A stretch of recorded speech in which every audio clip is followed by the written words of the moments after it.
Hello guys, welcome to Pakistani real action. तो कैसे हैं आप सब? उम्मीद है आप सब बढ़िया होंगे। मेरा नाम उधर से नाम बशर सूरज की वीडियो का टाइटल है 48 अफ्रीकन देशों में हुआ भारत का दबदबा कायम।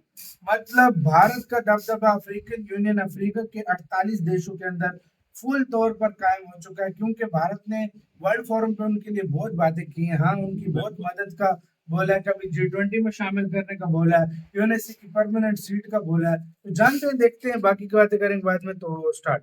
नमस्कार दोस्तों, स्वागत है आपका हिंदी नॉलेज शो में। तो दोस्तों, इस साल फरवरी के महीने में भारत ने 48 अफ्रीकी देशों के साथ एक voice of global south summit का आयोजन किया गया था। और जब ये समिट हुई थी उस समय साफ पता चल रहा था कि भारत इन 48 अफ्रीकी देशों को कितनी ज्यादा इंपॉर्टेंस दे रहा है। जबकि ये देश गरीब थे, छोटे थे, फिर भी भारत इन 48 देशों को बहुत अहमियत दे रहा था। इसके दो कारण थे। पहला ये कि अगर भारत को एक सुपर पावर देश बनना है तो उसके लिए हमें मैन्युफैक्चरिंग ज़्यादा से ज़्यादा करनी होगी। चीन के पास जो वर्ल्ड फैक्ट्री का खिताब है उसे छीनना होगा, और वो तभी संभव है जब ये 48 अफ्रीकी देश भारत के पाले में आए। इसका कारण ये है कि मैन्युफैक्चरिंग करने के लिए आपको चाहिए कच्चा माल, और दुनिया भर में कच्चे माल के सबसे बड़े सप्लायर हैं ये अफ्रीकी देश। क्योंकि इन अफ्रीकी देशों में आपको हर प्रकार का, हर एक तरीके का कच्चा माल मिलता है, वो भी बहुत भारी मात्रा में और बहुत ही ज्यादा कम कीमत में। और ये भारत के लिए बहुत जरूरी पॉइंट है, क्योंकि अगर भारत को आर्थिक सुपर पावर बनना है ना, तो ज्यादा से ज्यादा मैन्युफैक्चरिंग करनी होगी, सामान बनाने होंगे और दुनिया के देशों को बेचना होगा। और दुनिया हमारे सामान तभी खरीदेगी जब हम चीन से सस्ता सामान बना पाएं, और वो तभी होगा जब हम कच्चा माल भी सस्ता ले पाएं, और वो मिलेगा हमें अफ्रीकी देशों से। तो पहला कारण तो हो गया ये। दूसरा कारण ये है कि जो अफ्रीकी देश है ना, आने वाले समय में ये एक बहुत ही विशालकाय मार्केट बनने जा रहे हैं। और यकीन मानिए, जो बात आज की तारीख में भारत के लिए दुनिया कहती है ना कि भारत आने वाले 5 से लेकर 10 सालों में यानी 2035 तक एक बहुत ही विशालकाय और बहुत ही ज़्यादा अमीर मार्केट बनेगा। दुनिया भर की तमाम बड़ी कंपनियां इसीलिए भारत के अंदर निवेश कर रही हैं कि आने वाले समय में जब भारत विशालकाय मार्केट बन जाएगा तो हम यहाँ पर मोटा मुनाफा कमाएंगे।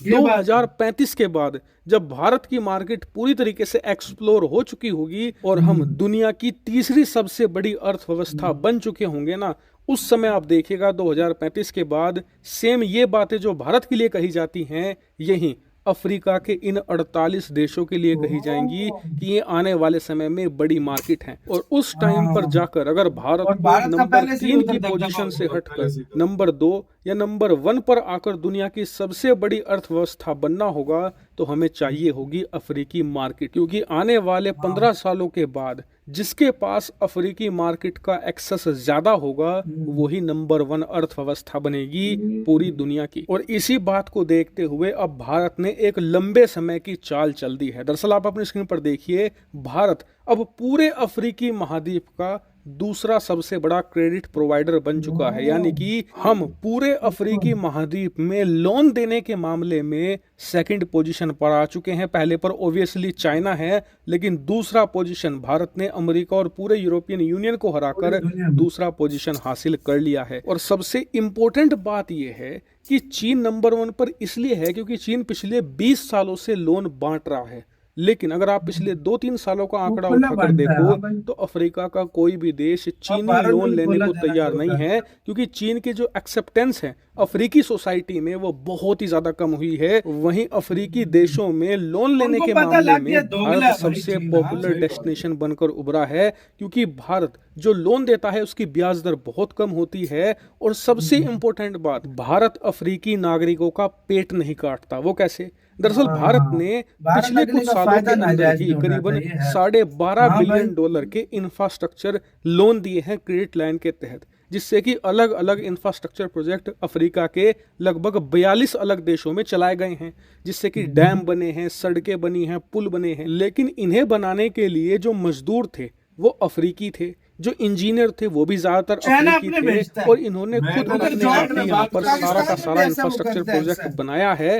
हाँ, कुछ ऐसे कमजोर अफ्रीकी देश जरूर थे जिन्हें हाई लेवल की असिस्टेंस की जरूरत थी, भारत ने उन्हें वो असिस्टेंस दिया है। लेकिन ज्यादातर देशों ने बस भारत से पैसा लिया और खुद अपना काम किया। और इसीलिए भारत ने जो लोन दिया उससे अफ्रीकी देशों पर बोझ नहीं पड़ा। क्यों? क्योंकि ब्याज दर कम थी, लोगों को रोजगार मिला, भारत ने पेट ब्याज किसी का कम नहीं था। काटा। और तीसरा, लोन चुकाने की शर्तें बहुत ही ज्यादा आसान रखी है और हम बहुत किसी भी ही। अफ्रीकी देश की 1 इंच जमीन भी कब्जाने नहीं वाले। वहीं इसके उलट अगर यही लोन चीन ने दिया होता ना, चाइना तो टैप सबसे कर पहले लेंगे। चीन भारी मात्रा में ब्याज वसूलता, कड़ी हाँ। शर्तें रखता जानबूझकर, ताकि हम्म। लोन चुकाने में विफल हो जाएं और बाद में अफ्रीकी देशों की जो खदानें हैं, इसके अलावा लंबी चौड़ी जो उपजाऊ जमीन है, वो ये लोग कब्जा ले। इसके ऊपर से अगर कोई देश मान लीजिए कर्ज चुकाने में समर्थ भी था, तो भी उसे कर्ज का फायदा नहीं था, क्योंकि जो इंफ्रास्ट्रक्चर खड़े किए जाते थे चीनी कर्ज से, वो सारे के सारे चीनी वर्कर होते थे। चीन मजदूर भी अपने देश से लेकर आता था वो और अपनी इस लोगों वजह को से काम देता अफ्रीकी लोगों को ना तो एक्सपीरियंस मिल पाता था कंस्ट्रक्शन करने का और ना ही कोई अन्य बेनिफिट। यानी एक तरीके से चीन अफ्रीकी लोगों का पेट काट कर ले जाया करता था। और इसी वजह से आप देखेंगे कि भारतीय लोन की लोकप्रियता पूरे अफ्रीका में बढ़ रही है और कई देश तो ऐसे हैं जो चीन के 3-4 बिलियन डॉलर का लोन ठुकराने को तैयार हैं और बदले में 1 बिलियन का भारतीय क्रेडिट लाइन चाहते हैं, क्योंकि उन्हें पता है कि चीन चाहे 4 बिलियन का कर्ज दे, 40 बिलियन का दे, इन्हें फायदा नहीं होने वाला, उल्टा ये कर्ज के जाल में फंस जाएंगे, इन्हें नुकसान अपनी होगा। जमीन गंवानी पड़ेगी। इसी के साथ यार वीडियो खत्म। भाई साहब ये बातें बिल्कुल ठीक है, भारत ने कभी किसी का पेट नहीं काटा, ये भारत ने कभी किसी के साथ जुल्म नहीं किया। भारत देखो इतना मतलब एक अच्छा देश है कि भारत चाहता था अपने देश से भी लेकर मजदूर भेज सकता था, लेकिन भारत भाई उन्हीं के जो गरीब देशों के मजदूर हैं उनको यूज कर रहा है ताकि उनको भी जॉब मिले, उनको भी पैसा मिले, क्योंकि उधर अनएम्प्लॉयमेंट बहुत ज्यादा है, तो भारत उनकी भाई मदद कर अच्छा, रहा है। तो हाँ? मैं एक और बात हाँ। बताता हूँ। चाइना की काम क्या करता है, मैं आपको हाँ। इनकी तफसील बताता हूँ, क्योंकि हमारा वास्ता हाँ, इधर पढ़ता बहुत है। सारे लोगों से पड़ता है, हमें पता है इस चीज का।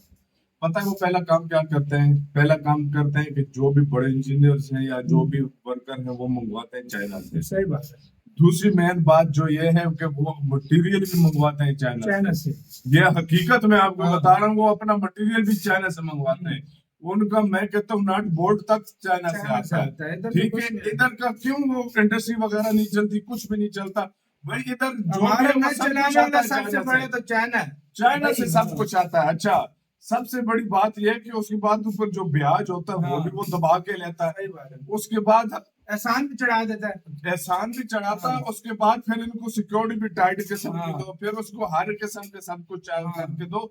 ये बहुत बड़ी गेम होती है, मैं आपको सच्ची और बात ये बताऊं, वाकई अब में ये तक भी पेट तो काटने वाली अफ्रीकी बात है। देश भारत का 1 बिलियन लेना पसंद कर रहे हैं एज कम्पेयर टू चाइना के 4-5 बिलियन के। ये वाकई हाँ। सच है कि वो अपना माल, हाँ। अपनी लेबर वो चाइना से मंगवाता है, अगर जहां पर भी वो पाकिस्तान में काम कर रहे सही होते बात हैं। है। आपको भी पता होगा कि चाइना के इंजीनियर्स वगैरह आकर इधर काम करते हैं, बिल्कुल। वो पाकिस्तानियों से काम नहीं करवाते। सही बात। और दूसरी बात ये कि यार वाकई में साउथ अफ्रीका अफ्रीकन कंट्रीज जितने भी हैं वो 48 देशों को बुला रहा है भाई। 48 देश वाकई में अफ्रीकन। और ये कुछ टाइम आपने भी नोट किया होगा और मुझे ये बहुत अच्छा लगा है, काफी सारे देशों के साथ इंडिया के रिलेशन बहुत स्ट्रॉन्ग हो गए हैं और काफी सारे देशों ने, मैं कहता हूँ, चाइना को पीछे छोड़ दिया और इंडिया के साथ वो जुड़ चुके हैं। ये हो चुका है भाई। आपका देश क्या कहना है सारे मामले में? अपनी राय कमेंट सेक्शन पे अपना बहुत ज्यादा ख्याल रखिएगा।